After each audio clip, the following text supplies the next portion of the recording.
always muted. I gotta figure out a way to like not have us muted.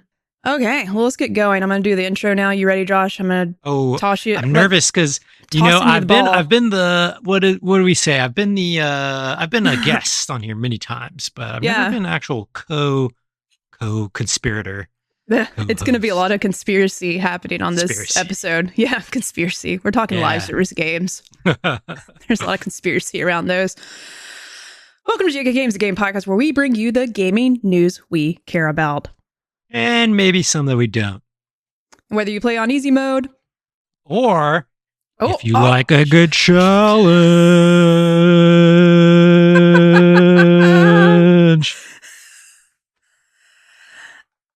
This is a show we'll try to level up your gaming knowledge. I don't have any cool lighting effects. Hello. That's as much as I can do. Josh, I didn't know you were going to do that. And I know. Totally. I was hoping I would mess you up. You didn't mess me up, but I was like, I really just want to watch this and see how far. So for the listeners, maybe just pop in on, the VOD on YouTube. Check it out. See what you're missing. Yeah, that was something that you can only look at. You can't hear it to understand it. If you haven't noticed, Kayla's not here. High Score Weekly, aka Josh, aka the Nintendo expert, aka the Final Fantasy guru man, aka the tea maker, aka Candyman, and there's many other things I could add to your title. He wears a lot of hats, and always a delight to talk to and just to see what you're into, what games you're playing. You have other endeavors that you're diving into that I'm really excited to talk to you about, whatever you can share. But yeah, I'm Jerica. I'm one of the hosts, and yes, we are joined today by Josh. Yes, thank you for having me. I've been on here many times over the years, mostly to yap about Nintendo and Final Fantasy, as Jerica mentioned. But I'm really, as she said, now I've got this High Score Weekly channel. Used to stream a lot of Twitch under something else. Yeah, did you know he's High Score Weekly? Yeah. Ooh, I thought he was using it as a secret identity, and I was like, do you want people to know who you actually are? That's just my project. So it's a video game music project. High Score is like it's a play on words. It's beautiful. It's music. It's soft launch. We'll talk about it later in the plugs section. But essentially, I'm just glad this is my first co-host spot. So I'm grateful to you and Kayla to be on the bench, so to speak, the JK Games bench. We got the merch repping. My uniform. Yeah, Josh is one of 4 people that has JK Games merch. Yeah, Greg Miller, Josh Langley, me, and Kayla. Wow. We're here. And, there's more to come with that. We're working on it. So I can't wait to share more with the world with the JK Games merch.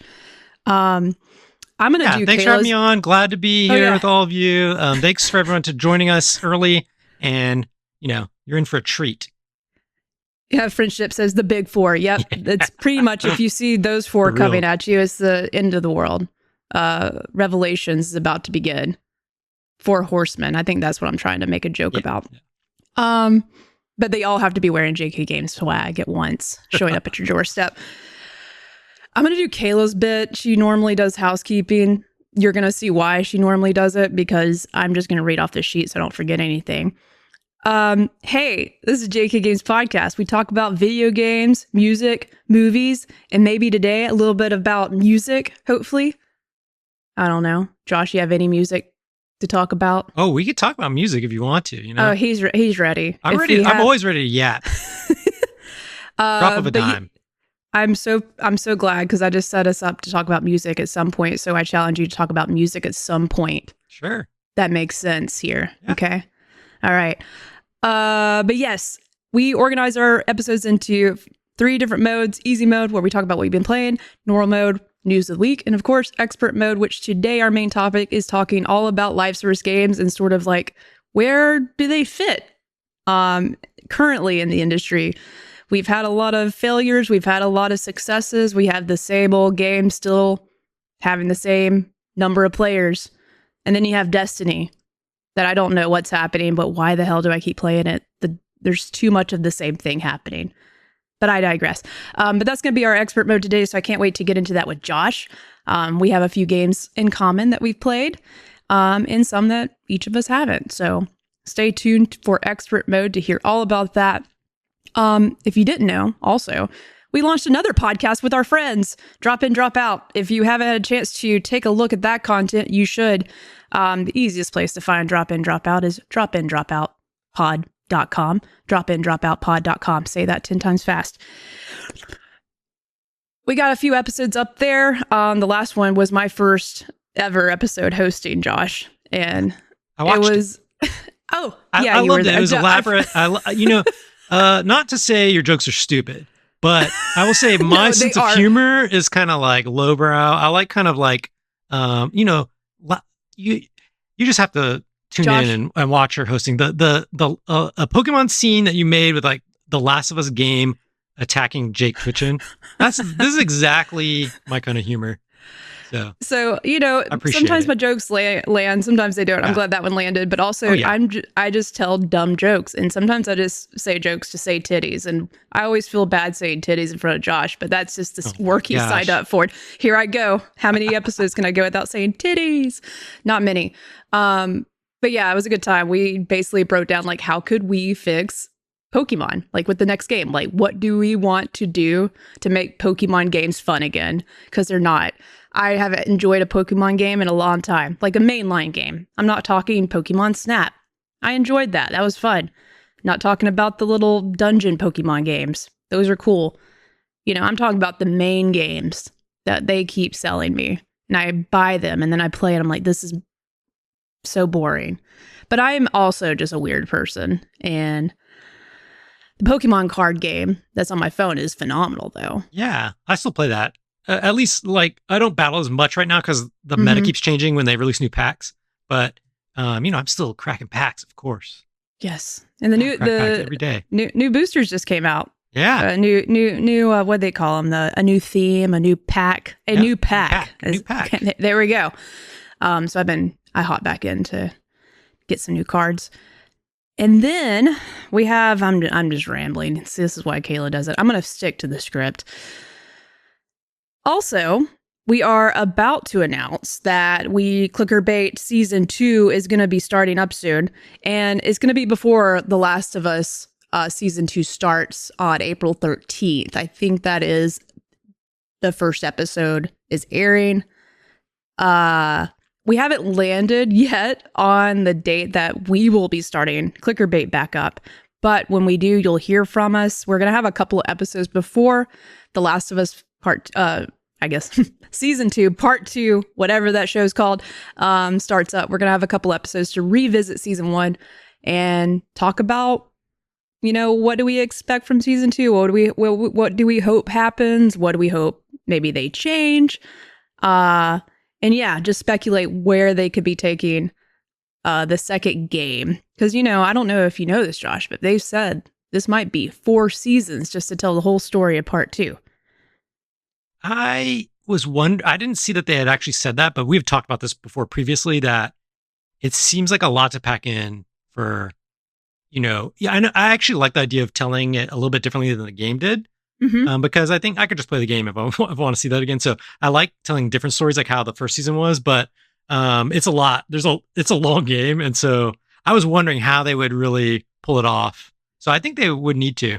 And actually, even if it takes a while and there's like maybe a little time skip or something and everyone needs to get a little older, like in age, it would actually work too. So yeah. And I hope that's, I'm excited that they're doing that. I definitely didn't want it to be rushed. Because as soon as it's over, we're all just going to want the third game that, is rumored to be an idea. Yeah. At some point. Who knows? But yes, hopefully we get 4 seasons and then a new game comes out around that time. It'd be great.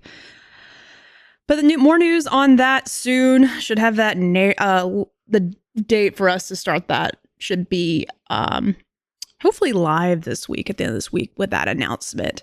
But yeah, Patrick's going to be joining us for that. Super excited to have him join the squad of clicker babies. That's what we're calling ourselves. That's what you're calling it. Yep. Okay. But Yeah, I think that's all the need to know for housekeeping. We did the loadout. We didn't suit up like we normally do. That's Kayla's job. I don't want to do that. I don't want to take that job from her because she does it really well. So, yeah.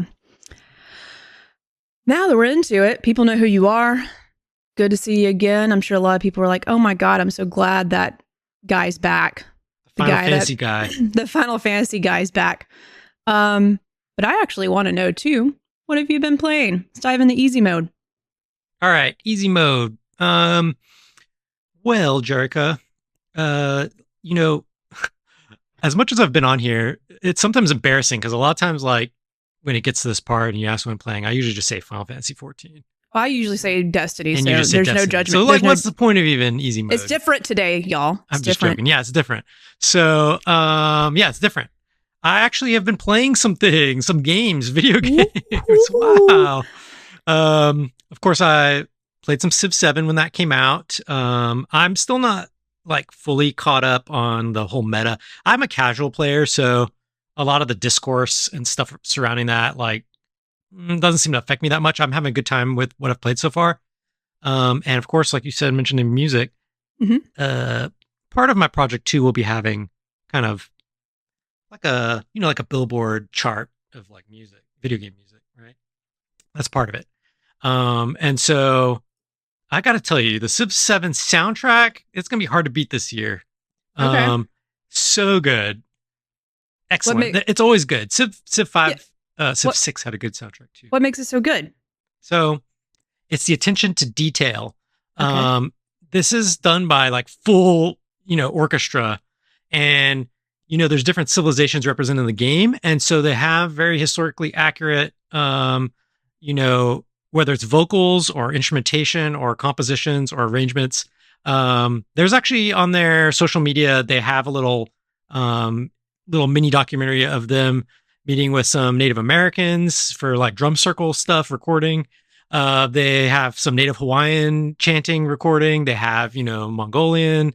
It's just like this ultra high quality, like music representing cultures from around the world. And it's just like very, very good. It's good So like if you like that kind of music. yeah, not only do they make a fun game that's historically like correct for the most part, I feel like it's like smart people play this game. I feel like, Well, I think the game itself isn't necessarily historic because you can be like, you know, um, Harriet Tubman, in the ancient era. That's a little bit goofy, but I feel like they do enough they of their do. research Yeah. to like They're looking at the cultures, and in the little Yeah. Native American kind of clip, they show how like some of their units and buildings and structures and the stuff they do, like they really try to like represent that culture accurately for what they're trying to do. I mean, it is still taking a lot of creative liberty, is of course.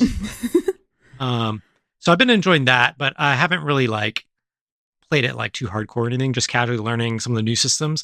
Civilization's a game where I'll just hop on and just kind of play a little bit here and there, right? Like a little filler. So Mhm. I'll be playing this for years, just on and off. And then, uh, of course, we both played Lost Records Bloom and Rage. We Of will course. save some of this. Hopefully, I can sneak on after tape 2 Yes. for like a little deep dive. Can't But I wait. know Kayla wants to talk about it. So we won't really talk about this. And you talked about it a little bit last week, but I do Mhm. want to specifically say, just maybe around that game, I'm kind of obsessed with this game. It was incredible. I was so locked in. I actually haven't felt this excited about just a video game in a really long time. And it's kind of funny because it is this like slower pace, like slice of life sort of Yeah. kind of game. But let me tell you, like, what's his name? Jean-Luc Cano. He's the writer. He's the writer for Life is Strange 1, Life is Strange 2, and Lost Records Bloom and Rage. And I'm obsessed with him as a games writer. Jean-Luc Cano and Michel Coque, the director, the combo of them two, they did Life is Strange 1 and 2 and Lost Records. I'm obsessed with it. And so I'll always, any game that they're putting out, I'm playing it. Let me tell you. Just the creative vision, you can tell like they're really intentional about the story they want to tell. And so I don't know. I think they did something really special with this. I can't wait to see tape 2. I know. I'm so bummed it got pushed, but It's all right though. It's Give it a okay. little room to breathe. Yeah, and I taught last week just Yeah. them deciding to delay it a little bit, or like get, or at least not delay it. I'm sorry, like break it in two parts.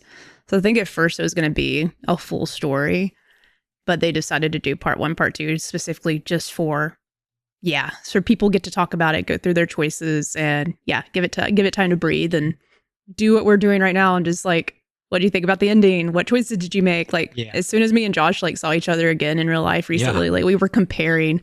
We had like pictures from our phones of like the little screen at the end. We were like, oh, look at this. What did you choose here? What did you choose here? Yeah, like were we with the majority here with different choices, and that stuff's always fun. So I can't wait to compare that with Kayla too. But yeah, that was definitely a surprise. I knew it was going to probably be a good time. But it's been a minute since those games has hooked me that hard. And I know like it's been a minute since this specific studio's done or went back to their roots to make a game like this. So, but yeah, I think they knocked out of the park. And I love being in the early 90s and just pretending to be back in my room and like seeing a lot of the stuff I had growing up as a kid. Because usually, a lot of the content that's been surrounding this vibe has been like 80s, right? 70s. Yes, exactly. And I'm like, and this is sort of like when we were alive, when we were kids. Exactly what you're saying. Let me tell you, I finished tape one at like 1:30 a.m. I was just so like, I can't stop, right? Yeah. And my camera just went crazy. It's like tracking me or something. Cool. And I finished it at like 1:30 a.m. And immediately, I'm telling you, I watched the credits roll. Immediately, I went onto YouTube and searched like interviews, and I was just like, I want to know more about like the production of this, because I tried to go into this pretty dark. Besides like the trailer, I didn't really want to like, I didn't want to have too many expectations. So I immediately was like devouring like interviews and what people said, and that's something. What you're saying about the '90s is something they specifically brought up because they literally mentioned that there's like Stranger Things and stuff, a lot of '80s stuff. And they wanted to focus on the 90s, but an idealized version of the 90s. And so I think it's so fascinating when you're in this warm, cozy, like they said, it's like how you remember it, but maybe not necessarily how it was exactly. And then you're kind of going back to like the present where things are more realistic and more like grounded. And so I think they just did a really good job with that. Yeah. Don't want to talk too much about that, but yeah, I know. It's good. If anyone hasn't played, I think a lot of the chat, they're saying they're into it, but it's good. Check it out for sure.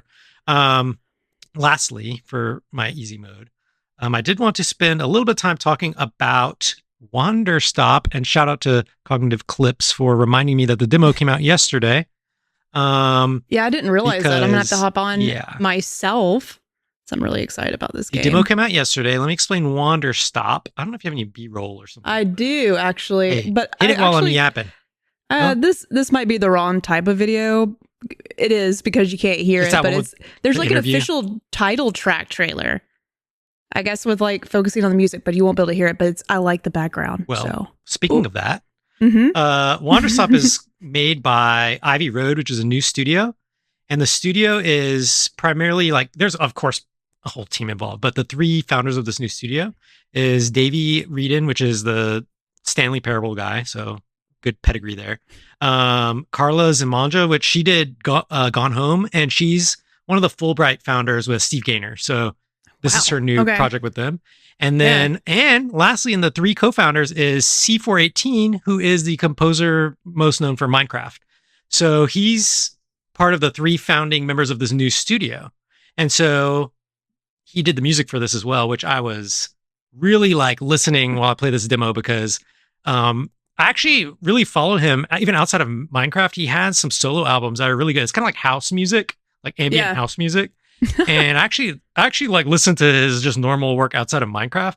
And so when I heard he was like a co-founder of this new studio, I was like, whoa, that's crazy. And this soundtrack so far, at least just listening to the demo, is really good because it has that kind of understated Minecraft feel to it, but also a really cozy, like not so synthy, like warm instruments, like almost like medieval style, like flutes and really warm toned instruments to it. So I'm really excited like to hear the full soundtrack when it comes out. But basically, she's showing some clips of Wander Stop now. Wander Stop, if you haven't heard of it, is a game essentially about making tea. But it also has a strong mental health focus. And Davey Reedon spoke about this in one of the trailers for this game, how, he made Stanley Parable and he was really like trying to make new projects and was struggling with his own mental health. And he was very open about this. And so he made this game where this protagonist is like, she's a warrior who is like the best at being a warrior, essentially, and puts all her time and effort into be a warrior, but she gets defeated and multiple times. And that defeat, it leaves her feeling like, what is she now? She doesn't know who she is because she thought she was a warrior. She thought she was the best. So she runs away and is trying to find like this god of war, essentially, to like train her. Yeah. And basically runs into this mysterious grove with this like strange proprietor of this tea shop who's trying to basically tell her like, hey, you need to basically just relax and heal yourself. And at the end, he's like, you can leave whenever you want, but she is unable to pick up her sword. It's like Excalibur or something. Like she can't pick it up. And he's like, as soon as you can pick it up, you can leave if you want. And so I just feel like this journey, obviously, like by the end of it, she's probably like going to realize something about herself. At least that's what it seems like they're doing. Gosh. The gameplay itself is very interesting. Mhm. I should note, here's like an interesting side note. I'm one of the only people in the world that can provide you this perspective, okay? Maybe Oh my literally. gosh. Okay, here we go, y'all. Because this is not a full plug, but Plug it, we're plug talking it. tea. Okay. Oh. So I am one of literally, there's like less than 10 people in the United States growing tea at a scale that we're doing. I have a tea farm. Me and my wife have a tea farm tea company.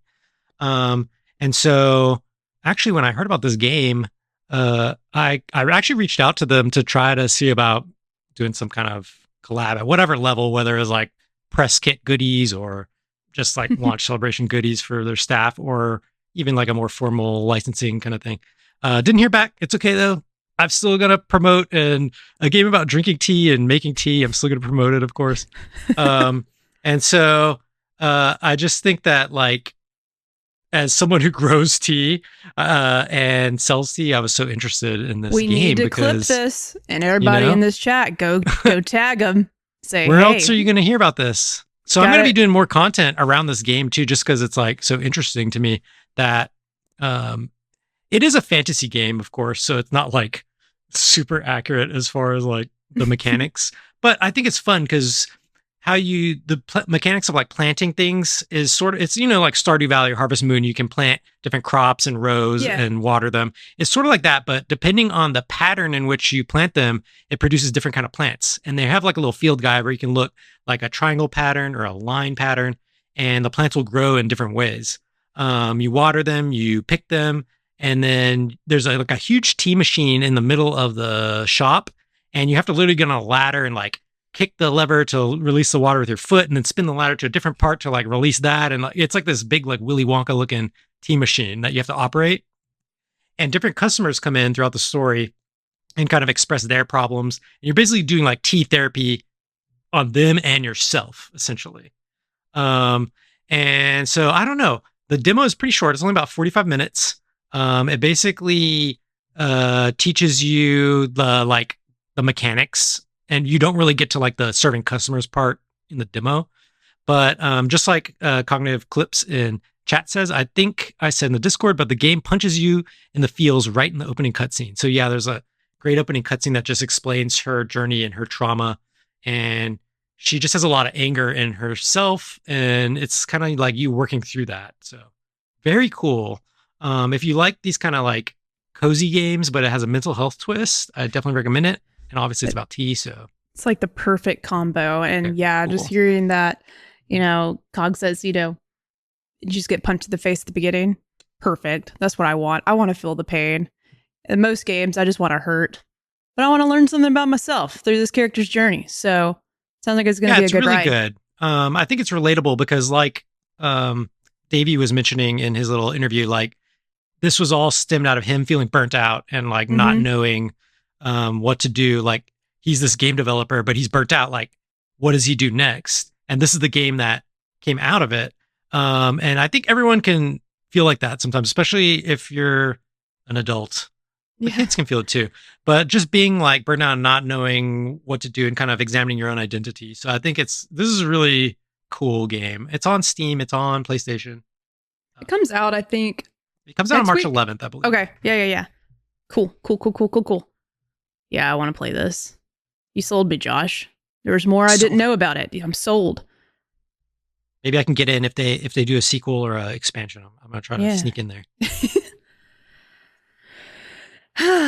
Well, that's it for my easy mode. I yap a lot, so thanks for letting me yap. No, it was I'm curious to hear what a you lot of got good info. I'll definitely start with saying, you've played more than me. I did play a little bit of Destiny, but don't worry, it's not my focus topic this week.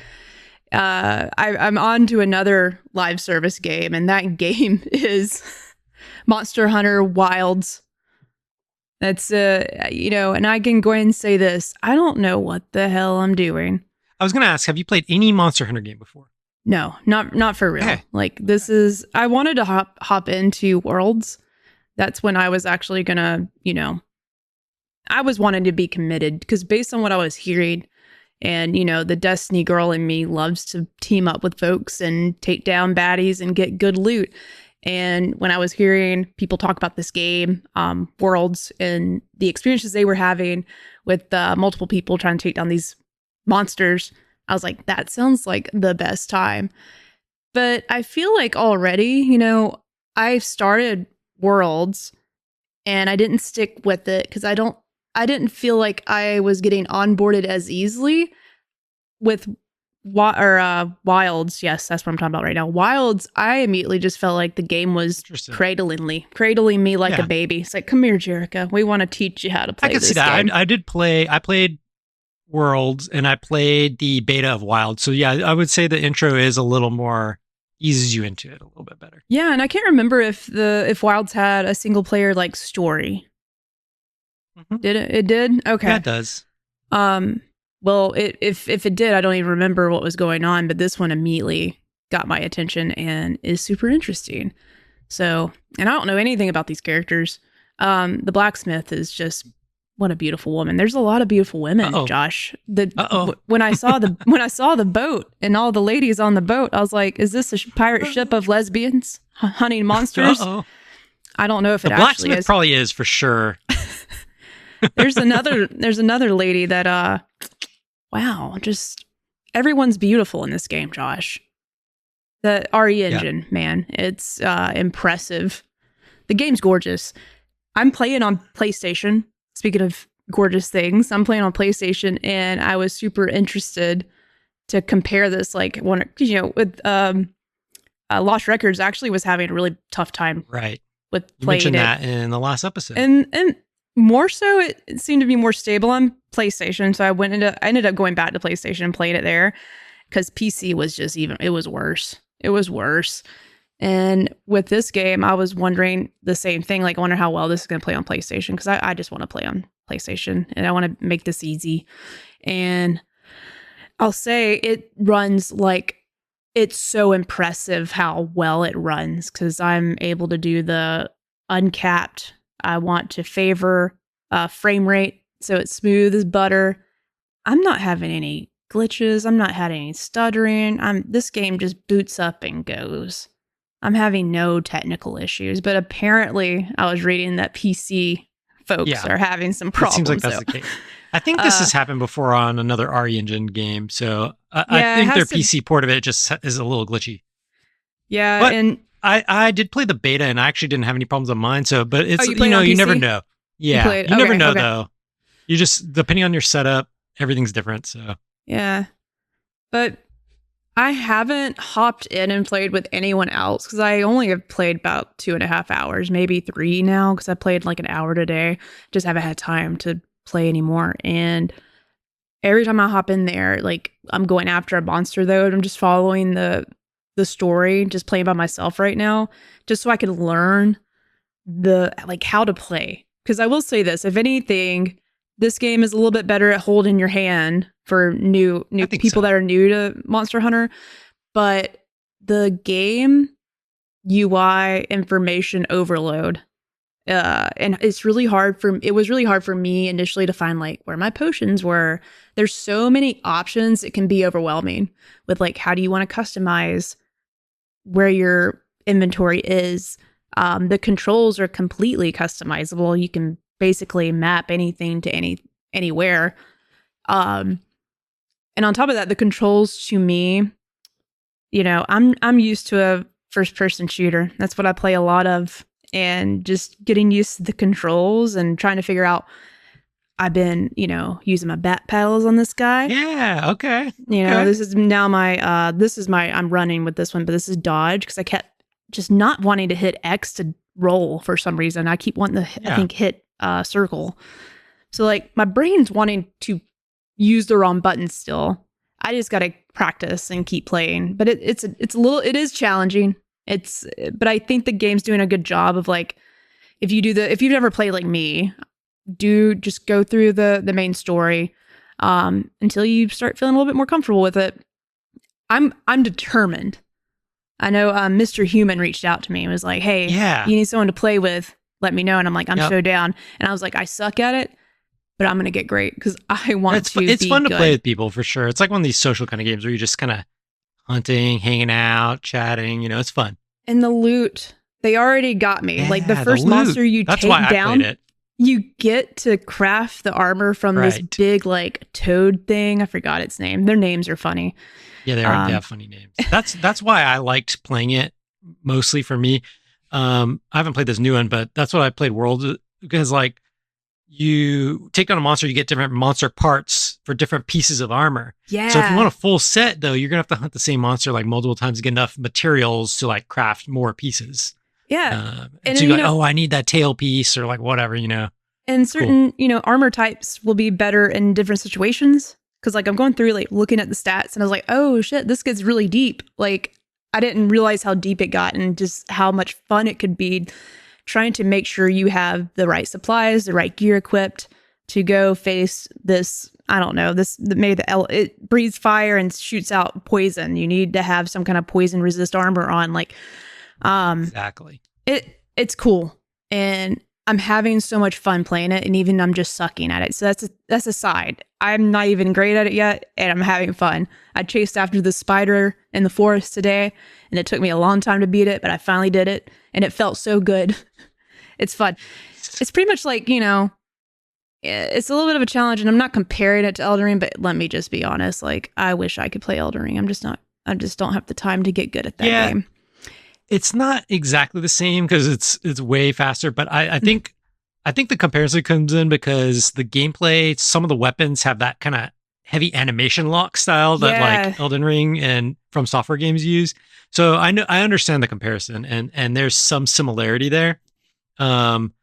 Because especially I play Hammer, so you have to really like almost plan and anticipate where the enemy is going to be because there's so much wind up. Yeah, you got to learn their attacks. So much, like you have to learn what they're going to do ahead of time because the hammer, by the time you whack with it, they're already like gone over there. So it's fun. Scurrying off or either attacking you. So shout out to Kayla for gifting a sub to Trav Man. Oh, snap. Long time listener, Kayla. Thanks for the sub. I'm glad you brought that up because I think we've actually I saw someone.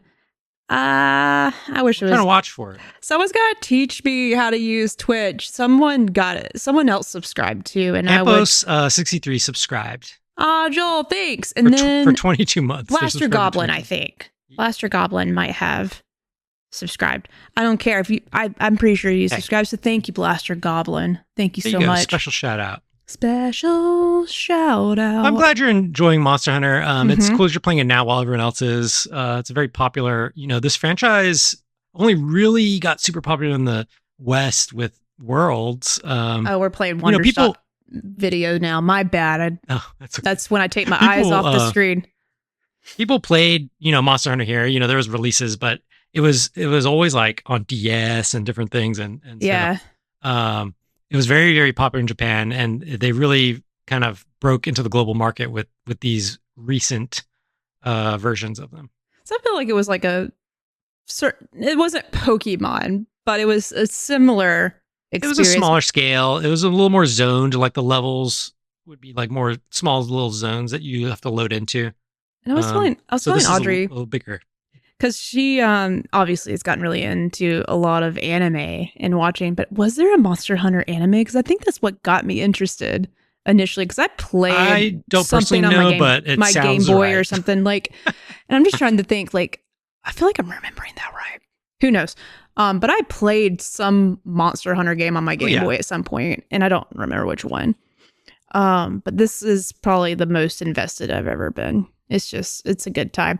Um, yeah, and I'm glad I picked it in our fantasy league. One of the ones I'm in, I picked it.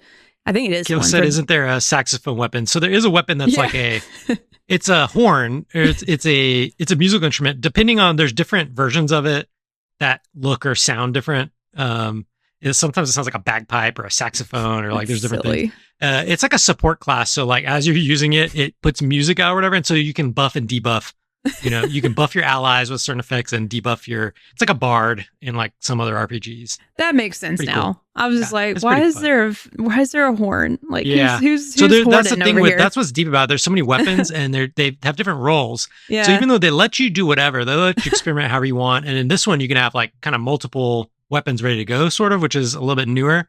Okay. And so it's cool when you squad up with people intentionally and you be like, okay, you play a support role, you play, like almost like a tank role, you play more of like a DPS. You can kind of like manage it like that. But a lot Yeah. of times people just like to play like whatever, So like yeah, Lucio. Yeah, like Lucio. is that from Overwatch? That's an Yeah, that is from Overwatch Overwatch. You character. got Yeah. it. Yeah, you got See, it. I know my video games. Mhm. Well, cool. That's all I've played. I definitely want to play Split Fiction this week. Also, I want to squeeze in some Yes, time that'll to do come out to you. A that. lot of stuff coming out in March. Ooh, it is hot, Stacked. yo. Like I don't know what I'm gonna do. I want to play everything. You should play Split Fiction with Audrey. Wait, this is the I time of the know. show where you interrupt with Audrey with an annoying question. Oh, I was gonna ask. Oh, hold on. I do have something. Audrey, she has her AirPods on, so I really gotta yell. Hey, Audrey. She goes. Did you say you might download Monster Hunter and play with me? Yeah, she said yeah. Oh, perfect. Yeah, yeah. I love this part of the show. You need to make this a regular segment. I know. I was just telling her more about it, because she plays a lot of Destiny too, and I'm like, it takes a lot to pull us from it. And I was like, I think, and based on what I was sharing, she's gonna download it. So, we'll see if we're both Great. in there hunting monsters and Split Fiction. Yeah, it's gonna be a busy week. Okie dokie.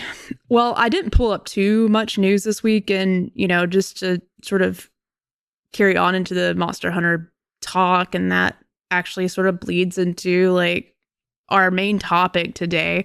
But like I was going through just to see like how good Monster Hunter was reviewing, and I think it's the Metacritic score is still sitting at a 90, so it is doing great.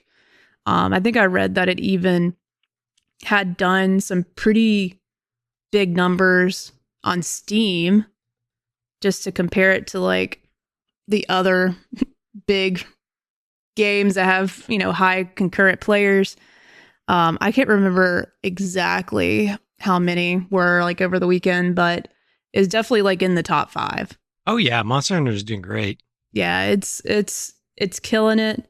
I really can't speak to like why it is because like I know I'm really enjoying it, but I haven't even scratched the surface. So, you played a little bit of Wilds. So what do you think it is? Why do you think this is so successful?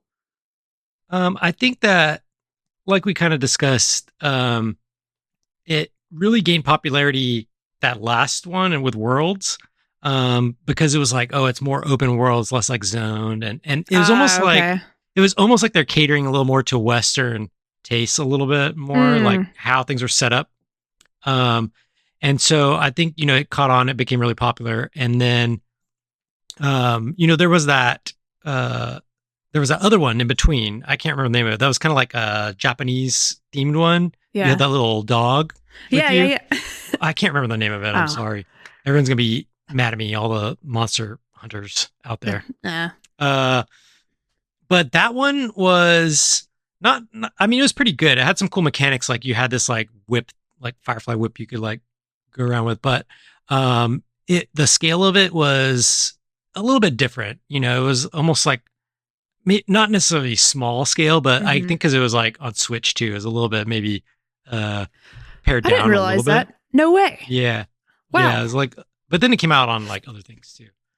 And Okay. so I think with this new one, people are just itching for another like big Mm-hmm. budget, like the next installment. Because they had a lot of people in the West, their first one was Worlds. Okay. And it's been a while since then. And so it's like now you get to really see like what the iteration on that is. So this is kind of like the latest and greatest, all the improvements.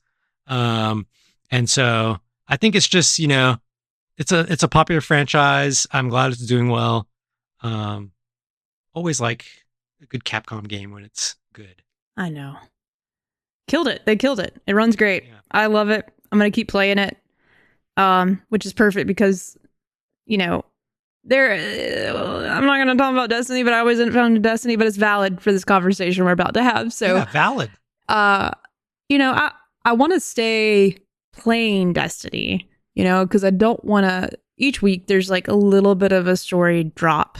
And I will say with like this last episode, they are leading into, or it will eventually lead into whatever Frontiers is.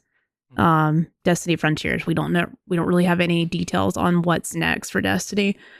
So this one's Heresy, and we're doing, instead of having the Dreadnought, go back to the Dreadnought, old school Destiny 1 fans, you'll remember the Dreadnought. It is like they've created an activity that is on the Dreadnought. It's fun enough. It's challenging enough, but I don't know. Like, I'm still not like itching to get back to it. It's just something I enjoy playing, but I'm not like not like how I am with Monster Hunter right now. It's just so different, and I think that's with Destiny, it's just I don't know. I don't know what it is, but there's not enough new that makes me excited about it anymore. Like super duper excited. Like the thing that gets me the most excited about Destiny lately is like any new story details with Savathun. I'm all there for that. Or just a dungeon, a raid. Like those are the things I come back to Destiny for. You're going to need like the next expansion or whatever. Yeah, and I just don't know. Even if like a Destiny, hopefully it's not Destiny 3. I don't want that to happen long. I need to be able to keep all my shit I've had with Destiny. I don't want it to be a brand new game and I lose everything. But like, yeah, the next big expansion, like the next big, like whatever Frontiers is, it has to be something that really innovates. And I just don't think that's going to happen for Destiny. I don't know. I don't think it will. But yeah, it's gotten, there's enough new stuff, but it's not anything. Yeah.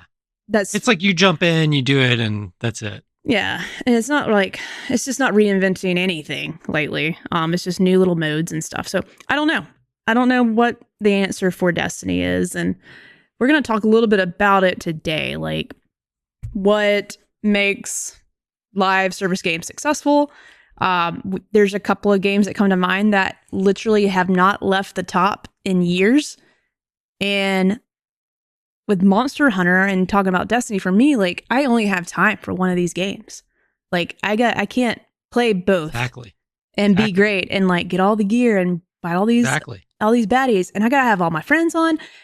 There's a lot of ingredients I need to make this soup taste good. You know what I'm saying? And it's only gonna be one soup. Yeah, you're making a tea in Wander Stop. There we go. We're making tea. Video game tea. Exactly. And I don't know, like, unless there's something that you wanted to chime in on, like, I'm down into getting into the main topic. Yeah, let's get into it. Main topic. Let's go. And you obviously were so gracious to create some questions for our audience before we get into the nitty gritty. Yeah, I'll say you came up, you had the idea for the topic. You're like, how about this? And I was like, let me think about it. And then I was like, yeah, you know what? Let's do it. That's me grabbing the wheel. This was Josh. Yeah. With sunglasses on. Backwards cap, and he's like, I got you, Jerica, and just took it. So it was great. Yeah. So, and I put that at the bottom, but I wanted to go through like what questions did you ask our friends in our Discord that you should join, drop in, drop out pod Discord. I think you can find the link in our website also.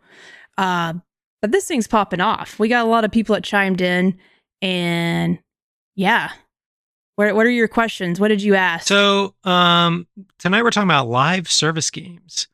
And the definition, different people have definitions of this. I think even I saw someone, I think it was Jonesing Simba, was asking if Monster Hunter even counted as a live service or whatever.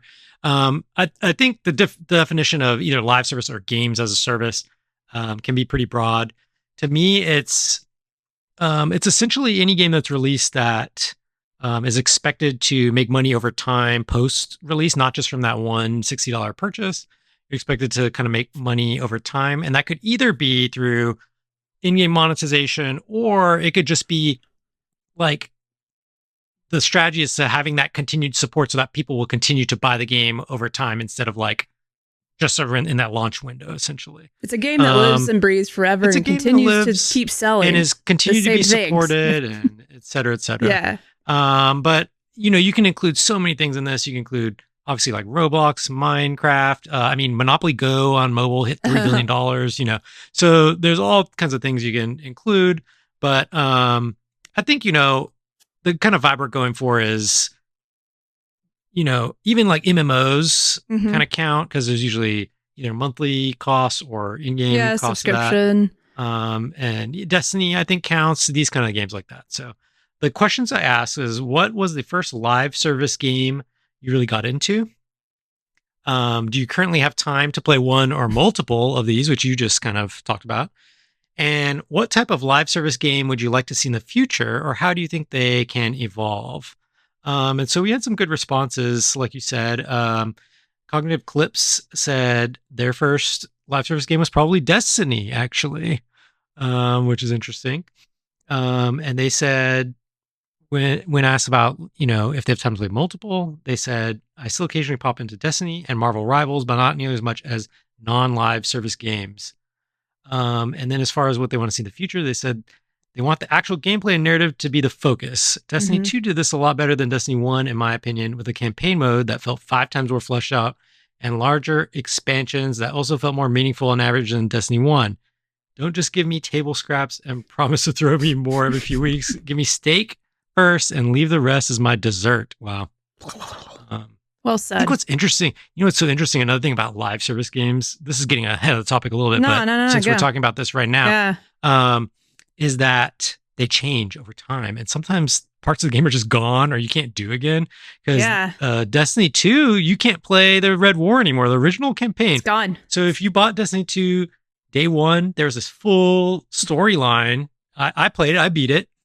Just a full storyline. You can't do that anymore. You can't even play it. You got to make room on the servers. This is a whole sidetrack, but we should have played that. We should have put that in the news. I know exactly. I know, that just reminded me. Damn it. It's okay. You can put it right here. Because apparently there's some lawsuit going on where, Bungie's being sued because they might have copied some story narrative, like took inspiration for someone's work for something in Destiny. I think I'm getting that right, Josh. Something like that. Yeah. And literally nowhere on Bungie servers could they find evidence that they came up with this verse. I'm really vaguely summarizing it, where they could prove their innocence because it just wasn't on their systems anymore. And this was because it had to do with the D2 original launch and like the Red War, and it's gone. It's like gone. You can't play anymore. They don't even have it. Like no one. They don't have it. They had to use in court as evidence. They had to use a YouTuber's like. It was not just a YouTuber, lore daddy. Yeah, he's the Destiny lore daddy. Yep. They like put his content like in court. They had to use it in court because he had the footage. So that's so interesting to me about live service games, where it's like that game that we played, me and you played this game and Cognitive Clips, it doesn't exist anymore. It's not. It's like it has evolved. Like whatever Destiny was, it's not anymore. And like just to say, like what you sign up for might not be the game that you. It could change anytime, not anytime, but like over the years, there's going to be changes. And, and that part of me is always scared that if I don't hop in to do this thing that's fun, I might miss out. I get FOMO a lot with Destiny. Oh, I live in FOMO. we're just drowning in it. Look, Kayla said, imagine our podcast using court. I know. You know what would happen? It would be like, there's like an Oscar Mayer lawsuit, and then they're going to have to pull clips of like Jerica in the hot dog suit to like show like the texture of the hot dog or Like, something. we have no pictures on our hard drive of the hot dog at the Yeah, time. yeah, At yeah, the yeah. time. But they have to Yep. use a picture of me. So thank you, Cognitive Clips, for your contribution there. Coal Mines, active in chat as well as on Discord. They said their first live service game was Rocket League. That's a good one. That's a good call. That's of course still going, and there's a pro tournament going on right now as we speak. Oh, I wow. watched some of it. Oh. Yeah, there's an esports right now going on right now. I sometimes I just watch that kind of stuff. It's interesting. They said currently they pop into one of Black Ops 6 or Rocket League at least once a week. Depends on if they have time or if they want to play any of the single player games. Somehow, I'd like to see more live service games that are geared more towards the casual player and not so much the sweats. I play more live service if 90% of the time some kids are diving around corners and flying through the air that I'm not following the meta. Just let me have fun, man. So this is a good point. Mm-hmm. And this is for me personally when it comes up to live service games. Like you said, I don't have the time to like really do a lot of the in game and the meta stuff. And so a lot of times I'm behind as far as like the right gear, like whatever the game is, skills needed or whatever. Yeah. I just like to have a good time, and so that is definitely a barrier for a lot of people. I would say like casual players. Yep. Where it's kind of intimidating. Like if I want to jump into Destiny 2 right now, it's a little bit intimidating. There is PvE, makes it less intimidating, but that's definitely a barrier to consider, just like jumping into a game like that. Yeah. And especially for, I keep using Destiny as the example, but it's the one that I'm playing a lot, and just trying to explain last year when I was trying to take off from work and say, well, it's a 10-year story that's coming to an end. Yeah.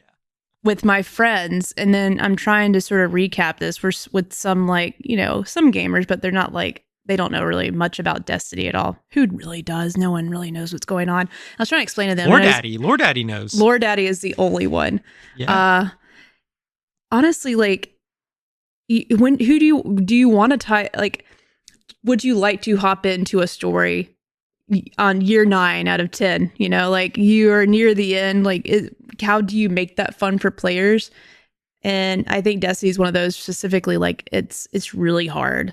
You have to sort of be okay with just being sort of out of the loop. And I don't like being out of the loop. That's why it's difficult for me just to hop into a game. Like if you would recommend Final Fantasy 14 to me, and I start playing, I feel like I'm based on my experience with Destiny, I'm like, I don't know if I could even dedicate the time to have a good time. Yeah, it would take a while and Destiny's like this too, where you can kind of boost to a certain level. Yeah. Final Fantasy 14 does that as well, but you kind of miss out on a lot of the story and blah, blah, and you don't have the context when new stuff comes out. So it's tough. It's tough to jump in. And just, for example, we'll talk a little bit about this later. I don't have the outline pulled up, but I do want to talk a little bit when we get to when this makes sense, Josh, because I know you have the outline. Let me know when this makes sense. But I loved Helldivers 2 or 3. Okay, yeah. I always lose track of what number they're on. The most recent Helldivers game success is just something that literally blew me away. Am I still playing? No. But I'm always interested enough to where, I think the content they initially just out the gate, releasing, not overthinking it, make it a very simple approach where I just need 3 people, 2 other friends to hop in and kill some bugs. And in the story, silly. And I think I don't know who said it, Coal Mines or Simba, one of y'all just said, I just want to hop in and have a good time and have fun. That's what Helldivers was. They didn't have any of those barriers. They did have some cosmetic things you could buy, but it wasn't just pushed in your face to make you think that this was just some kind of cash grab. But they put so much work into explaining to people what this game was, leaning into the narrative to make it fun, and the community support, and just the amount of content they were adding very frequently was just awesome. And I bring up Helldivers because, it was one of the sort of the games that Sony supported with having, on PlayStation first. Yep. And looking back at that was oh, this, okay. PlayStation might know what they're doing and like getting all these games situated. And I think, Last of Us Part 2 was canceled, or not Part 2, the multiplayer game was canceled at Yes, this point. correct. So that was a little bit of that sucks. But since then, we're looking at, a year later, and PlayStation just fully put the brakes on, Yes. We've had all these other games in the pipeline, God of War, live service game. I feel like there was Ben Studio was working on something recently. I took no notes. I'm sorry, y'all. I'm just trying to remember everything from memory. But like to this point now that they're just pumping the brakes on it, which I've talked about this on the show numerous times. Like I'm such a dummy. But even that, when PlayStation said they were going to come out with 10 live service games, like when they said this like 3 years ago, I was like, that is the stupidest thing. It is so stupid. That makes no sense. People don't get a PlayStation for those experiences. Like we are getting them for the big single player games, like for real. But in your definition, it's one game that can continue making money. Yeah, essentially, yeah. We have one more listener response. I'm so sorry. I just totally. But it's not even a listener. Where? It's our very own Kayla. Oh my gosh. Oh yeah. I'm sorry, Kayla. I cut in front of you. Well, it's okay. Because that was all relevant to what we're talking about. Kayla said their first their first live service game was Call of Duty Black Ops 1. Okay. Which counts. And as far as the second question is, do you currently have time to play one or multiple? Kayla says yes, but not ones that involve a grind to upgrade your character. Example, Destiny. I still enjoy playing Fortnite, Overwatch, Apex, Fall Guys. Those are good examples of stuff you can just jump right in. Fortnite changes week to week. It's new every time. So just jump right in. And then as far as the third question, what type of live service game would you like to see in the future, or how do you think they can evolve? Kayla says, I would love a more sim-focused live service game with a fun loop to play with friends. Let me tell you about this game called Roblox. PlayStation Home. Listen, PlayStation Home looked like it was going to be something really cool. And I don't even remember what the home looked like. What it is. She said, I thought Palio is going to be this for me, but it's missing something. I think one thing, something like this requires friends that are consistently interested and want to play together. So that's huge, of course. Although Coal Mine said they don't play, they've never played a live service game with people. They just play it solo. So some people play these socially. Some people play these kind of on their own. But the points that you're bringing up, Jerica, I think are all very good points, because tonight we're kind of diving a little bit to the past, present, and future of live service games. Are you going to bring out a crystal ball like Kayla? No, I should it. have. I have weird things. I mean, I have this teapot. I guess you could like read tea leaves. That's a thing. We could read the tea leaves. I took a sip. So let's just do like a little bit. I think your points kind of open the gate here, which is good, because we've been talking about this Sony stuff for a couple weeks now. You've talked about it on some other shows, on some drop in, drop out stuff. But real quick, just so the listeners know, so the viewers know, let's look at the past, reminisce for a second. And tell me about your first live service game, if you can remember. It's got to be the one that I remember playing the most, like being addicted to my first. I always think that's the real kicker. The one that like I stayed committed to giving them money every month was World of Warcraft. Hey, okay. I went to BlizzCon that one time. Oh, it was a good. Okay. Yeah. World of Warcraft. I was big into that. Okay. Oh yeah. Yeah, I couldn't remember. Launch. I played at launch. What was I? I was a night elf hunter. At first. I was a night elf hunter at first, and then I ended up changing Draenei shaman. Okay. I had switched to blood elf. I switched to blood elf at some point, and then my latest character was a Worgen shaman, which was fun because you could transform into everything. You could be a human, a wolf, so cool, a little bear, dude. You know, you could just do all the transformations. I thought that character was fun to play. That So that game what? was just revolutionary. Sorry, I didn't Yeah. want. It just like Oh, it was just so freaking cool. It's like the first game that for real, like I could just. I feel like a lot of the people that were in my clan, I forget what we called the group that you had was like your gaming family. yeah. Like those were people that you played every week with, and like that's another part of this ingredient that you need for the perfect tea is having all some. You got to have consistent people playing with you. Yeah, especially in that like raids and stuff, right? Yeah. Um, so similarly to you, like I think my first live service games were like MMOs. So actually my first one was probably Fantasy Star Online on the Dreamcast. So this is like have to make sure Whoa. my mom's like not on the dial up, like, pick up the line, Mom, I'm trying to play Fantasy Ah. Star. Dial up on the Dreamcast modem, Fantasy Star Online. I played with my friend Hatsumi. Shout out. Look, I'm shout out a channel, Spawn Respawn here on Twitch. She streams multiple times a week with her son, Nico. It's a good stream. Check them out. But I played Fantasy Star Online with her. And then shortly after that, I got into Final Fantasy 11 and World of Warcraft. So these were MMO experiences were some of my early live service experiences as well, just like you. World of Warcraft, did you play Burning Crusade when it came out? Yeah.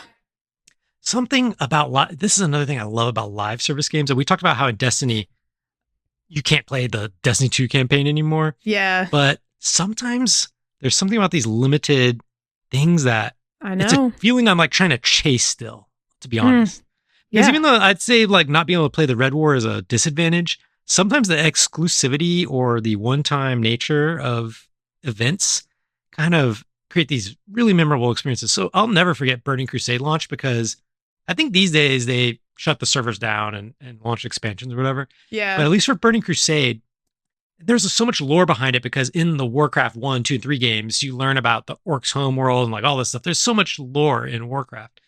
And finally, in Burning Crusade, you're going to get to go to their home world because they're not native to that world. And you're going to go see their world. There's so much hype for this first expansion. And you go to the zone where the gate is. And there's this huge, giant gate. It's like 100 feet tall in this zone. And before the expansion came out, everyone gathered there, It's like so cool. outside of the gate, and the gate was like off. And everyone's like waiting at this gate to like activate for the expansion to come out. And the gate turns on and everyone just like rushes through to this whole new world, of World of Warcraft. I'm still chasing that feeling It's because there's nothing like it. it's And part of it wild. is going into something where there's no sweats. Like we're talking about, there's no sweats. You're all at zero. You're going in there. There's no strategy guides. There's no game facts. There's no YouTube videos yet. This thing went live. You're going to this new zone, this new world, and no one knows anything about it. You're just You're the exploring. first person in Yeah. the world to see this, along with all these other people who just went in there with you. Incredible. Okay. Yeah. Um, And that's sort of like, it's really hard to recreate that now. I mean, just for technicalities and other things. And, but some games still try to have those. I think like in world experiences are just one of the coolest things. Like Destiny tried to do something similar and they had success with like the last big mission being instead of 6, you could have 12 guardians in there to finally destroy the witness, which was a nice surprise. But I was so bummed that there wasn't like a moment where I could be with like just hundreds of guardians like in the tower. Like I was waiting for like a real time event to happen in Destiny. I'm like, surely they'll do an event like this. But yeah, to your point, like those kind of moments like are only, I think that's part of a positive with types of games like this. Like so. it is, you just don't get that kind of experience anymore. It's so cool.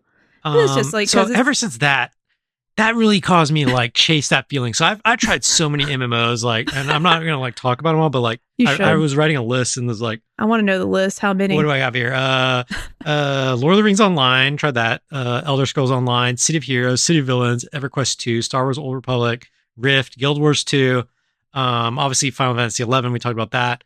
I currently still do play Final Fantasy 14, but just very sporadically. And oh man, that and Final Fantasy has had some moments like that too with the expansions. I think these big MMOs when they have expansions are just so fun. I tried New World a little bit too. I love playing a new online game or MMO. But like we talked about, like I don't have time for the grind. I don't have time to like get sweaty with it and like get all the in-game stuff. And so really I usually just play a little bit of the beginning and like mid-game, and I never really get into like the in-game stuff typically. But me and you even played Destiny Yeah. Back in the day, way back in the day. It was on like Xbox 360. Yeah. I remember we did Vault of Glass with some of our other mutual friends. We did. We did it the old school way. No help, really. Vault of Glass was so fun. It was awesome.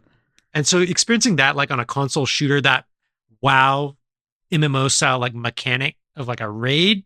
Yeah. For sure it's cool. And I did some raid in Destiny 2 as well. I can't remember which one of the early ones. They're so frustrating. Oryx. One of those. Probably Crota. Yeah, I think so. Yeah. Yeah. Very frustrating.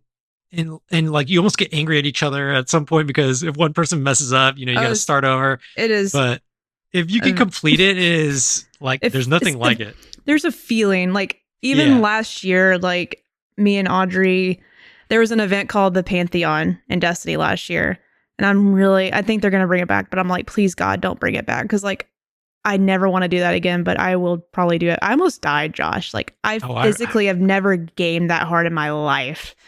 Like there was one day we played like every week they would add. So like it was a boss encounter from each raid. Like there was like 4 the first week, and then they would add the next big boss encounter, like the last boss encounter from each raid. And it wasn't just the normal raid, like it was on contest mode difficulty. Like, so you could literally like you could only be, and thanks to one of our close friends, Connor, like really helped us like tell us like what mods did we need to have, what kind of guns did we need to use for every encounter, and like literally to the mod had to be perfect. Asking, was that the veggie burger incident?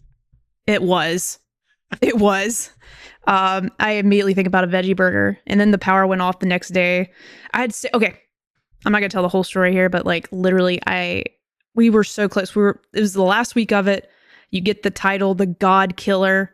Right. There's a time period that you have to complete this. Yeah. So it adds like so much pressure.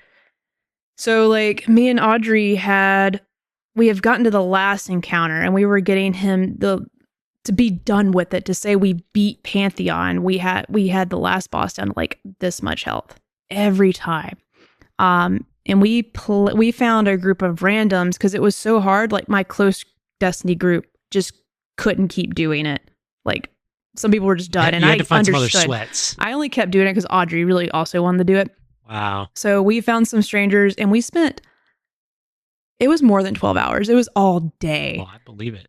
And just the moment, like, and thanks to Chad, I will never forget this. Like, he actually recommended that we use this particular gun at the same time, and it ended up getting us over the hump, and we killed him. And so you're hitting like a DPS check, and you couldn't get past it, basically. Yeah, we were just hitting the same amount. We did that for hours, the same, like getting him to this much hours, and it felt. But man, out of any of my gaming moments, like that is one that just like I've never felt happier. Yeah. And also just destroyed. Yeah, so it's the next day I ended up throwing up. And the power went out, so I was taking a shower in the dark, and I started crying because I was tired. Every emotion hit you. I take that back. That was actually at least the power didn't go out while you were doing it. Exactly, but I take that back. That was the night before we thought we were not going to be able to do it. That was the night before the 12-hour thing. Okay. So this is when I thought, I'm like, we have spent weeks on this, all for nothing. So did it though? It is. There's nothing like it. Honestly. There's nothing like it. Sorry, I had to tell the whole story because it's so unique. Perfect story. And so I think that speaks to kind of some of our history with like, it seems like we're both chasing that high, that dopamine. It's sick. Right? We probably should go to some kind of therapy for it. So I think in the present, and we've kind of talked about the present this whole episode really, so we don't really have to talk about this long, but like you're still kind of playing Destiny a little bit, like you mentioned, but there's nothing huge hooking you right now. I'm not playing anywhere as much as I was. Yeah. And the same thing with Final Fantasy 14 for me. I'm still not even done with this most recent expansion. Um, I'm kind of chip away at it here and there when I feel like it. But yeah, I'm not really playing it like I normally would. Um, Rabbit said, I I'm not going know. to tell the whole story. And then Jerica tells the whole story. I was about to say, like, yes, I know. It's every time. You should know this, but yeah, I'm sorry. But it was such a good story. No, it's a good story. I had to tell you. We got to have that on the... My grandkids are going to hate that story because that's going to be the one thing that I tell them. Did I tell you about that time God killer? I had to become a god killer and I did Pantheon and the veggie burger and I was crying in the shower? Yes, grandmother, you said it. You've told us the story 10 million times. So I think you opened the discussion on this perfectly, talking about the Sony stuff too, like them canceling Concord and them canceling the Last of Us multiplayer. This is what I wanted to bring up. Kind of my main topic when we discuss this is that, and I could be way off base. Chat, you can tell me that. You can correct me, but they will. Don't they? No hesitation. Well, now that I've said that, they'll just do it, even if they agree. I hope so. It's fun. But here's the thing: I've been watching you Sony nerds. This is the thing: drop in, drop out. If anyone else has noticed, disproportionate. Okay, they're all Sony ponies around here. That's what Kayla likes to call them that. Bunch of Sony nerds. Okay, I won't hide it. And you guys get in your sad little Sony bubble over here. And you're like, oh my gosh, they canceled Concord. They canceled Where's Nori at? The Last of Us multiplayer. They canceled this. They canceled that. Why did they focus so much on games as a service, live service games? Now they're just going to make, go back to making the single player experiences, whatever. Do you have my chart, Jerica? I do have your chart. All right. Let me put it. I'm going to put it in this window real quick. So hot off the press today. I have a counter argument I'm here to give you Sony bros a reality check, okay? That's a bit. I have a counter argument, and this is purely, well, we have some data to back it up, but it's my own speculation. Game Over Chilla said, I love a chart. Me too. This is from today. Matt Piscatella, many people know who he is, but he is a game one. I'm just going to do this real rough. However you want to do it. I'll just yap about it while you get going. Hold on. He's a Where'd it go? Game industry analyst who provides like professional data to. We're not going over this in detail.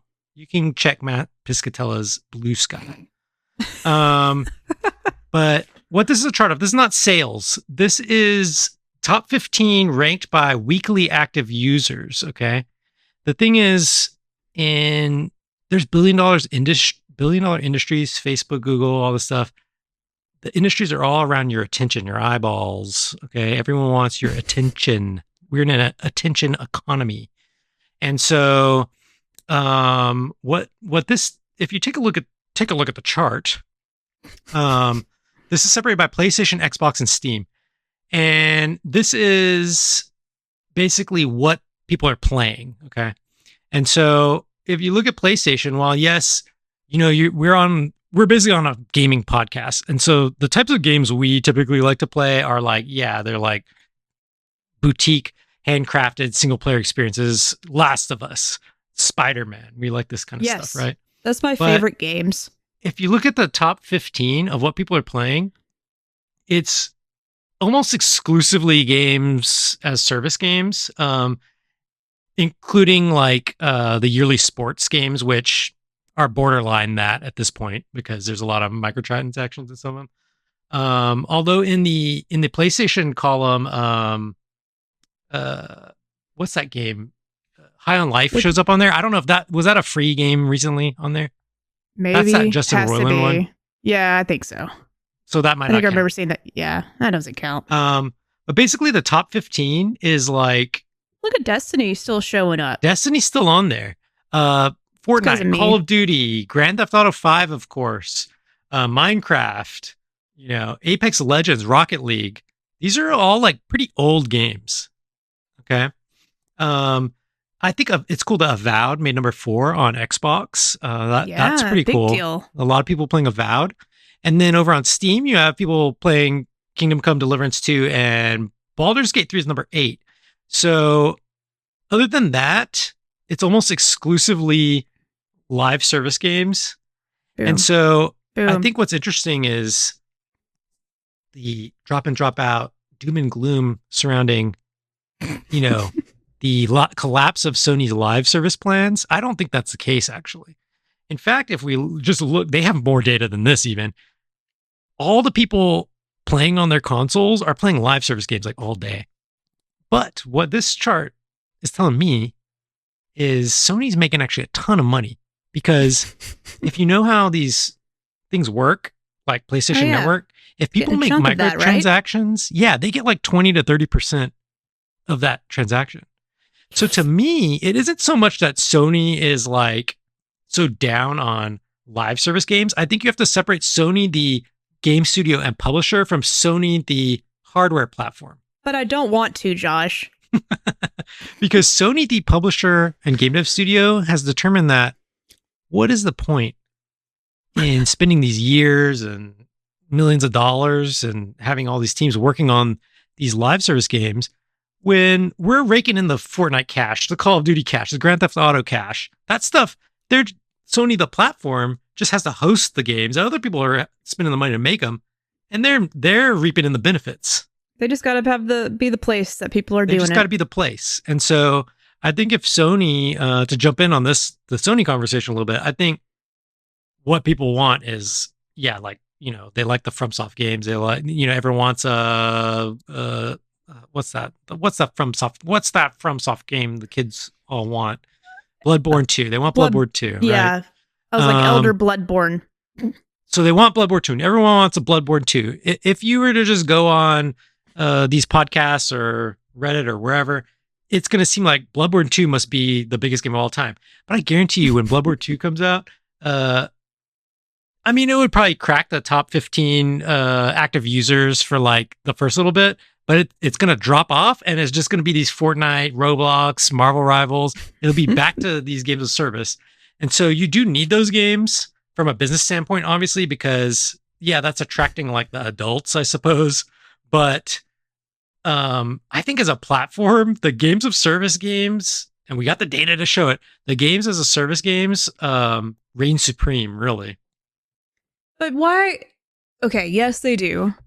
But it's still dumb to put that much money into trying to make that many. PlayStation didn't need to make that many and didn't need to turn every major IP into a live service game. And that's what they were trying to do. But do you think it's like maybe a situation where they were just trying to see how far they could get certain projects? Like maybe they anticipated that all of these were not going to be like come to actual market and do the thing. I don't know. I'm curious your thoughts.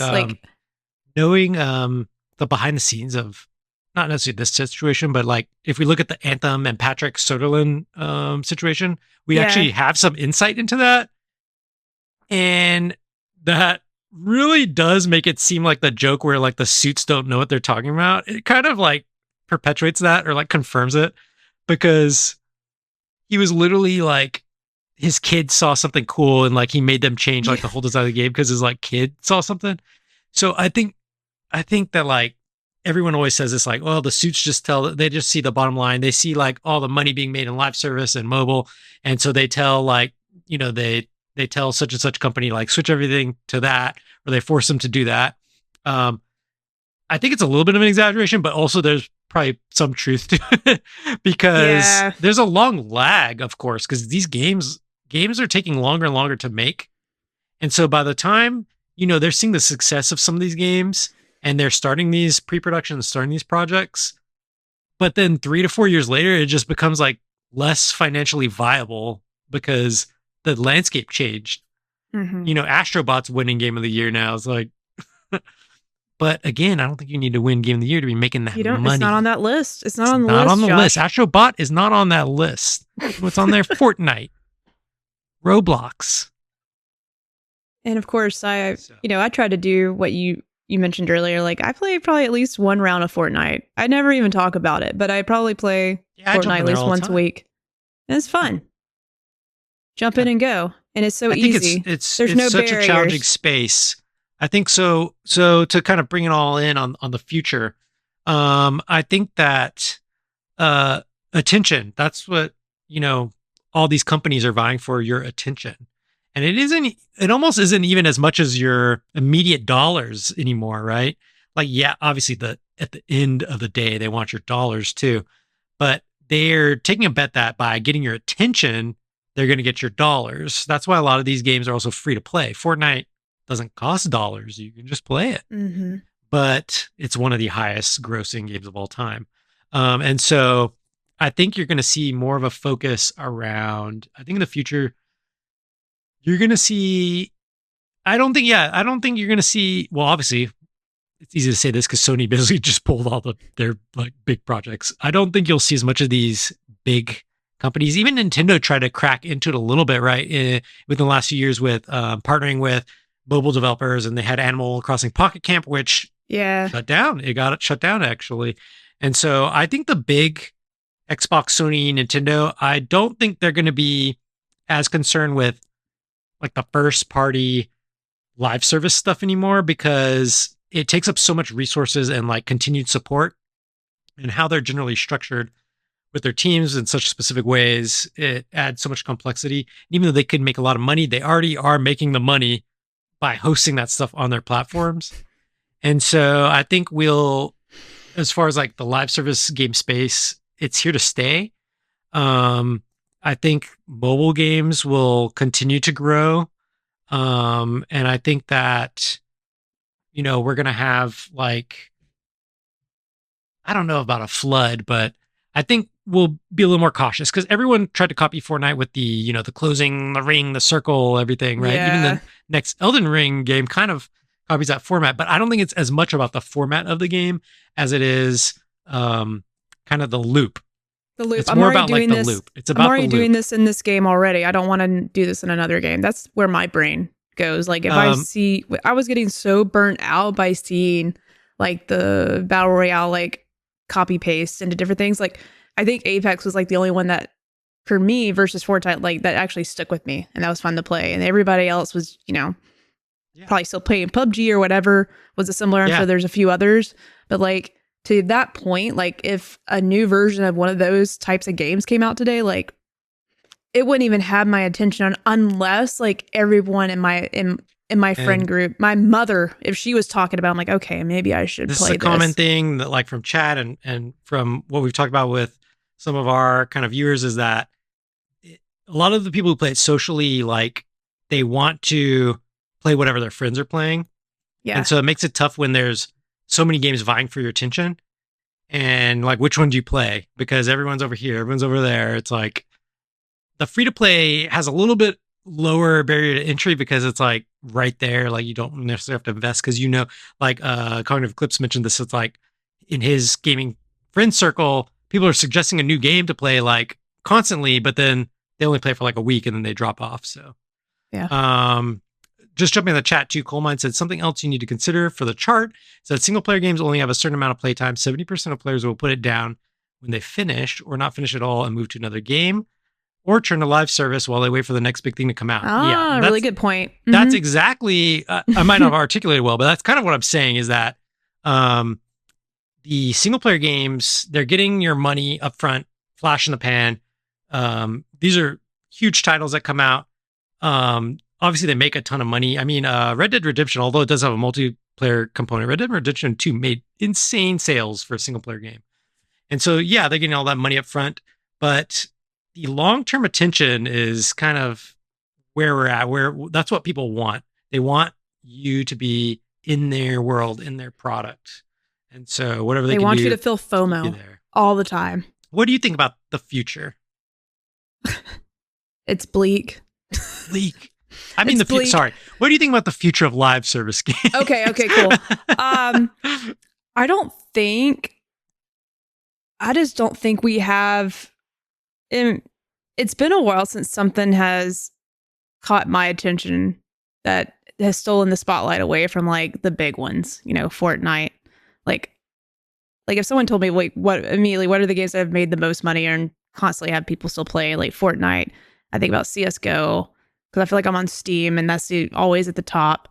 But Valorant. People still play like Valorant. Valorant, people play League of Legends and like all those games that are just like those titles. I just don't know how many more we can keep adding to the list. I don't know if anything ever takes the world by storm again like that, and it's going to have to be a new thing, a new type of mode, like a new type of loop, which that's what this whole situation puts us in a tough spot, because no one wants to take risk on innovation. I think we're feeling it with movies and TV shows and everything else.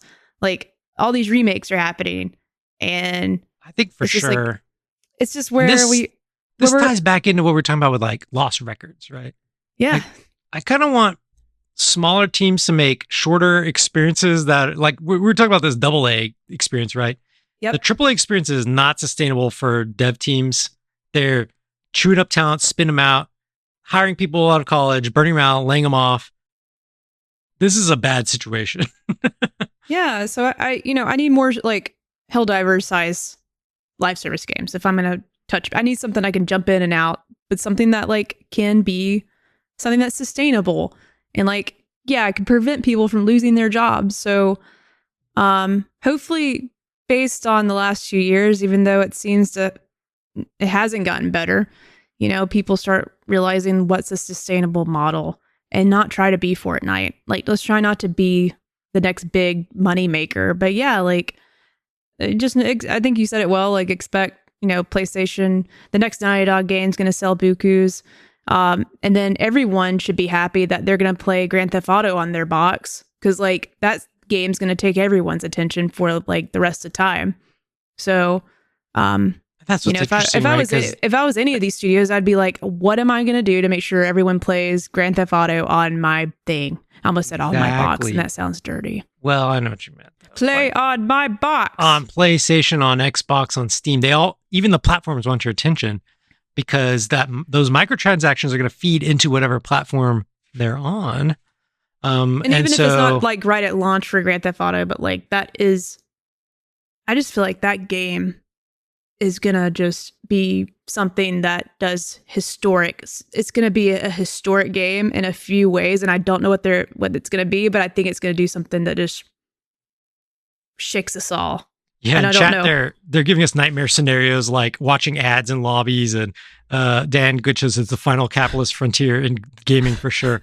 I think I think Jerica's right. There needs to be there will be some kind of market correction. You're seeing it now with all these layoffs, all the canceled games, studios restructuring, reclosing. I don't think it's necessarily all because of like live service versus single player experience, but I think just the whole market's different now. Consumer trends, consumer demands, expenses. It's very expensive these days to make a game. As much as we hate to say it, game prices haven't really changed, but the cost has changed astronomically up, just in labor and everything surrounding it. And so, as much as I hate to say it, it's like games really should cost more. I'm so scared to say it, but I think it all the time. They should. But I think about how much I go to the movies. When you go to the movies, how much are you spending on a movie ticket? In 1998, when I bought, you're right. For $50. 1998, when I bought Legend of Zelda: Ocarina of Time. I'm an Ocarina family, not Ocarina. It was $79.99. And that was in 1997. And so I'm not saying it has to go up that much, but I think it needs to go up. Like I think there needs to be more of a range. I think some games should be $40. I know they don't do that because people equate that with like cheapness or something. It's horrible. But maybe that's a part of the reason why the price hasn't changed. Like I don't want my game to be $30 or $40. That makes it look like a AA game at that point. So I don't know. Why is there so many Marios in the chat? Jake came in here and just said, "Oh no, he's hot." hubba, or just hubba, like hot on a topic. Oh, hot topic. Hold on. Oh, just wait till he puts on the Final This Fantasy is wig. a Cloud Strife. Yeah, this is just Yeah. for Jake Twitch, and this is my Cloud Strife. Yeah, yeah. Dressing up like Cloud Strife for Jake. Mm-hmm, mm-hmm, mm-hmm. Just like your Final Fantasy. I'm totally derailed from talking about live services now, but I enjoyed talking about it with you. Yeah, it was the future. We don't know what's going to happen. Maybe it won't be bleak. Maybe it'll be full of innovation, really cool video games where people don't lose their jobs. And if anyone puts out a live service game and they charge $70 for it, I'm going to be so mad. Concord should have been free. I don't think that would have saved Concord? it. $70, dude. Yeah. Shouldn't have done that. Shouldn't have done that. But they were trying to make up their money because they spent a lot of money on it. But once again, maybe Ape that Escape doesn't live service game. That's what Kayla wants. I'd take that. Maybe like you could just hang around. You could all be little apes. Yeah. Hang around. Be like, what's the game? That you're running away from some like Freddy Krueger character. Dead by Daylight. Dead by Daylight. Yeah. But instead, you're just all the players. Yeah, that could work. That's a live service. You just create it for them. PlayStation. That's the live service game. Come at me. Great. I got it. We don't need a huge team. We don't need the best team. I can be the boss. So that's what this said. In the price of the game can be $20. I think you can count on me and Jerica to play your live service game and at least give it a shot. I love it.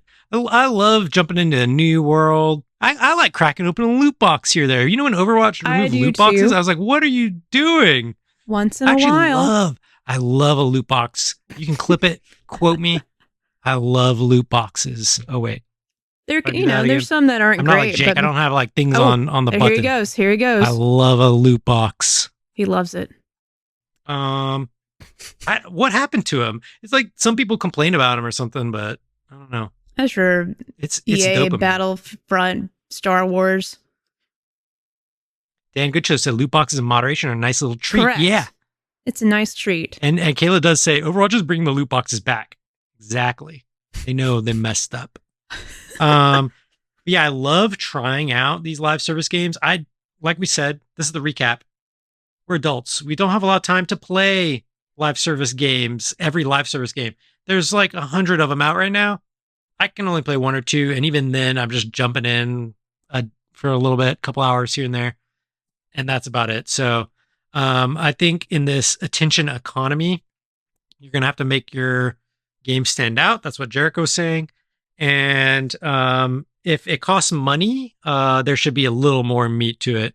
If it's free to play, I have pretty low expectations. Infinity Nikki really exceeded my expectations, partly because it was free to play. I think you could actually charge money for that one. And I probably would buy it, although I don't think there's like a ending yet. I think they're still kind of like adding stuff to it, but I think like that's a good example of like even Genshin Impact, right? It's a fun game. It's got good gameplay. And you know, the microtransactions kind of don't really matter that much, but you know, it is what it is. The game just needs to be fun, easy to hop in, and it shouldn't feel like it's trying to make me a gambler or it shouldn't feel if it's too pushy. Much like a casino, like and a lot of the mobile games are like that. Popping up in my face. I still sometimes spin the wheel. I sometimes even like There's a good mobile wheels game in the games, but I like some of these mobile games too, but but I can only take so much. You know, I don't like to play those long term. Yeah. But yeah, thanks for having me on for this discussion. Yeah, I can't wait to see what happens. And when the next big thing happens, Josh, maybe we return to talk about, maybe we be the combo that talks about the live service updates. Maybe we can call these little segments live service updates. Yeah. Next time we play something. Beep, beep, beep. Yeah. Yeah. Well, Josh, thanks for joining, filling in the seat. Yeah, my first co-host. I've been a guest, but this is my first co-host. I should add that to the back of your sweatshirt or your jacket, co-host. Wow. Yeah. I have a Cloud Strife hair on me. Yeah. Yeah. Yeah, look. All right. If anyone wanted to find you, where could they go? Oh boy, here we go. Because they might want to come look you up and see. This is like complicated. So some people liked how you looked. Maybe they just want to see more.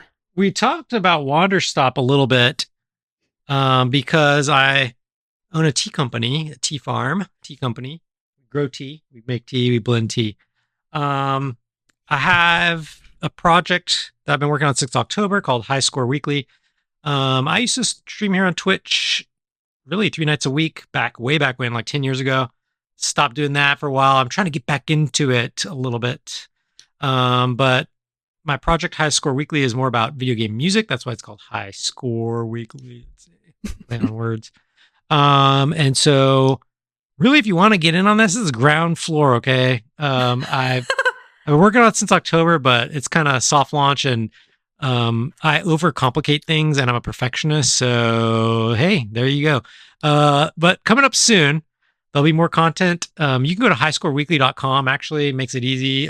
You can follow socials there. Still setting up some stuff. I'm making a lot of things. But if you like video game music, please find me, highscoreweekly.com. It's actually High Score Weekly on every platform. So it's Twitch, Blue Sky, blah, blah, blah, blah, blah, blah, TikTok, all that stuff. And I will be doing some collabs with myself, my tea and candy company. So unannounced, but I'm talking about it here. And so there's a bunch of stuff I got working on. And I'm sure the next time on here, I might have a little more to show for it because that's part of why I had to like redo this whole set is because I'm kind of actively making content for it, but a lot of it's just not out yet.